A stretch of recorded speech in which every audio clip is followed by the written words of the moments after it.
One of my friends, Ethan, told me this story a few months ago, and honestly, I still think about it late at night sometimes.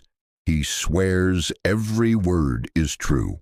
Back when he was 16, his mom worked night shifts at a hospital, so he used to stay home alone a lot. Their house was old, too, the kind with creaky wooden floors, long dark hallways, and lights that flickered during storms. One Friday night, there was a huge thunderstorm outside. Ethan said rain was smashing against the windows so hard it sounded like someone throwing rocks at the house. His mom texted him around 9 p.m., saying she'd be home late, and told him to lock all the doors. At first, everything was normal. He heated pizza, watched TV, and played games on his phone. Then around midnight, he heard knocking upstairs. Not random sounds, actual knocking, 3 slow knocks. He thought maybe it was pipes or something falling because of the storm, but then it happened again. Knock, knock, knock. Ethan paused the TV and just listened. The whole house went silent except for the rain. Then suddenly the power went out. Everything became pitch black instantly. He used his phone flashlight and started walking toward the kitchen to find candles. But halfway there, he heard footsteps upstairs. Heavy footsteps, like someone walking slowly across the hallway. He froze completely. He kept telling himself maybe someone broke in during the storm, but another part of him thought maybe he was imagining it. Then something slammed upstairs so loudly it shook the ceiling. Ethan grabbed a fireplace poker and slowly went upstairs. He told me his hands were shaking so badly he could barely hold his phone. When he reached the hallway, every room was dark except his bedroom door was closed. The creepy part, he never closes his bedroom door. As he got closer, he saw a shadow moving underneath it, like someone standing inside. Then he heard whispering, soft whispering, calling his name. "Ethan," he said. The voice sounded exactly like his dad. The problem was his dad had died 2 years earlier. At that point, Ethan completely panicked and ran downstairs. But when he reached the kitchen, he saw the back door wide open with muddy footprints leading into the house. Lightning flashed outside, and for 1 second, he saw someone standing in the hallway, tall, motionless, wearing what looked like his dad's old jacket. Then darkness again. Ethan ran outside into the rain and jumped into his car. While driving away, his phone rang from an unknown number. When he answered, all he heard was static before a voice whispered, "You left me in the house." He almost crashed the car. Then he looked in the rearview mirror and swore he saw someone sitting in the back seat. He drove straight to the police station. Police searched the house later and found muddy footprints upstairs, but nobody inside. Here's the weirdest part. One of the officers told Ethan his father's death had never actually been solved. They believed someone murdered him inside that house years earlier. Ethan moved away a month later. He told me he still hears knocking sometimes when he's trying to sleep. My friend Mia told me this story during a sleepover, and nobody slept afterward. She said this happened when she was 15. Her parents left her home alone one night while they went to an anniversary party in another town. At first, she loved it because she could stay awake all night watching horror movies. Everything was fine until around midnight. She noticed the street outside had become weirdly quiet. No cars, no people, nothing. Even the dogs in the neighborhood stopped barking suddenly. Then someone knocked on the front door. 3 slow knocks. Mia muted the TV and waited. Another knock came a minute later. She didn't want to open the door, so she checked her security camera app instead. The front porch camera showed nobody there. That already freaked her out. Then she got a notification from the backyard camera saying motion was detected. When she opened the feed, she saw someone standing near the fence, wearing a white, smiling mask. The figure wasn't moving at all, just staring at the house. Then her phone rang. Unknown number. She answered and heard a distorted voice whisper, "Don't look outside." The call ended immediately. Mia locked every door and tried calming herself down. Then the TV suddenly turned to static by itself. Words appeared on the screen. "Look outside." She said that's when she truly started panicking. A tapping sound came from the kitchen window, slow tapping.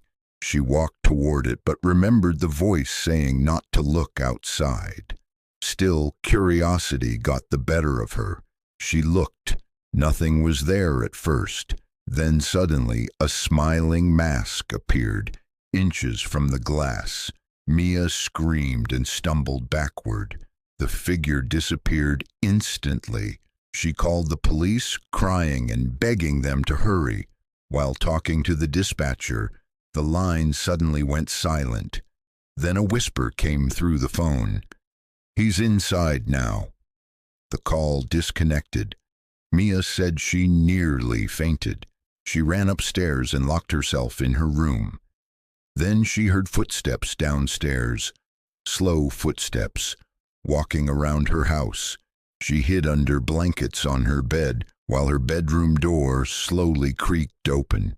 Nobody was there, but she could hear breathing, heavy breathing.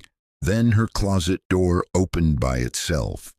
She swears she saw someone crouching inside, wearing the smiling mask. The lights flickered and suddenly the closet was empty again.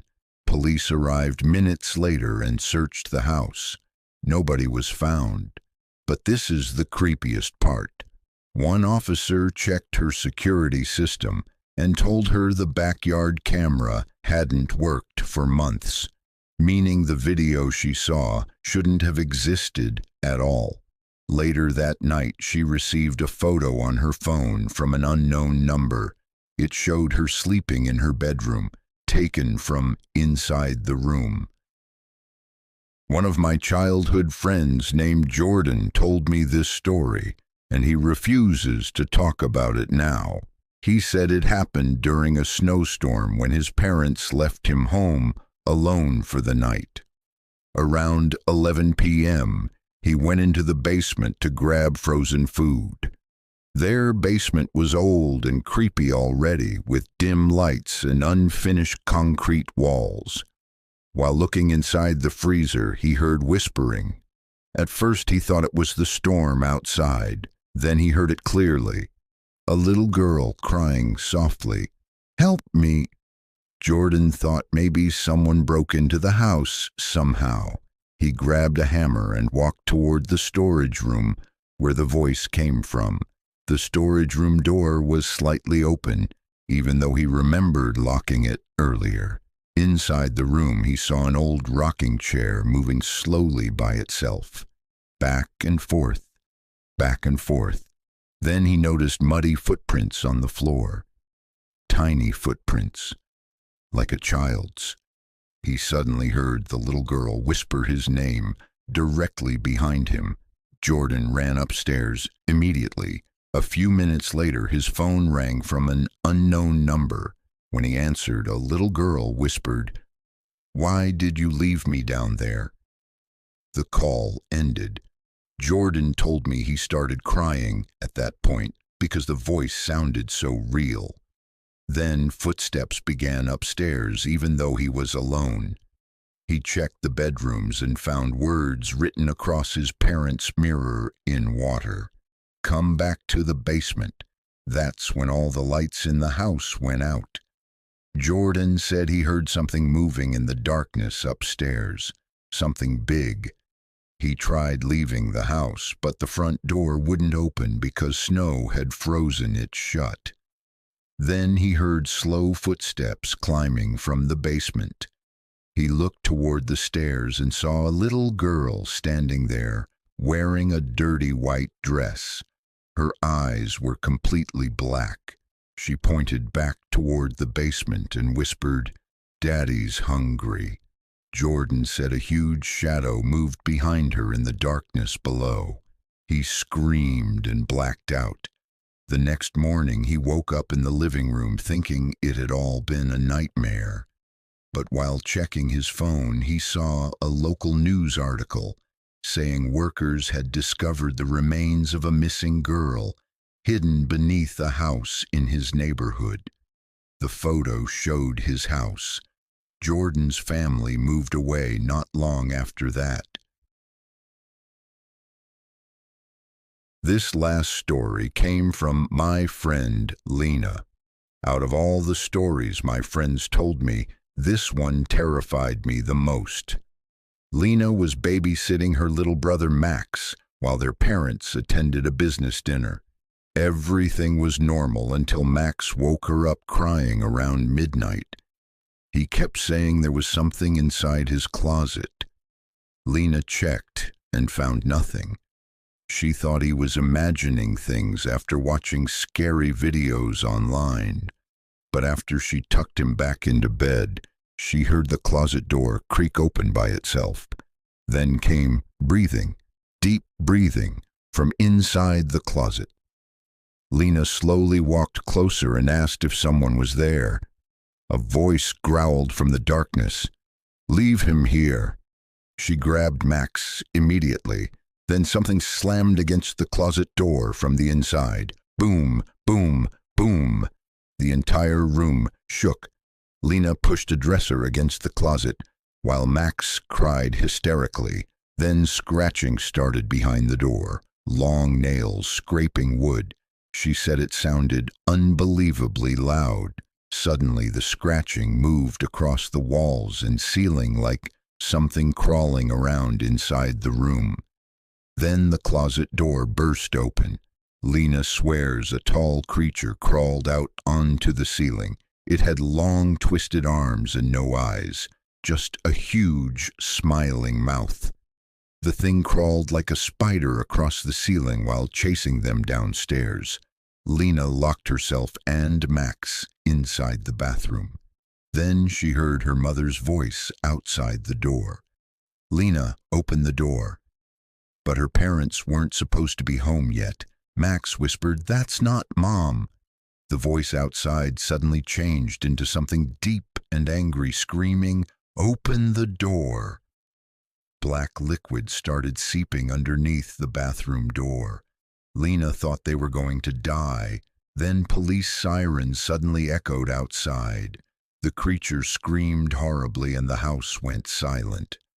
When police searched the house later, they found claw marks all over the walls, but no intruder. One officer inspected Max's closet carefully. Then he called everyone upstairs. Behind the closet was a hidden tunnel, running deep underground beneath the house. The officer shined his flashlight inside, but the tunnel stretched too far to see the end. Then everyone heard laughing coming from deep within the darkness. Thanks for watching. Don't forget to like, comment, share, and subscribe. See you on the next one.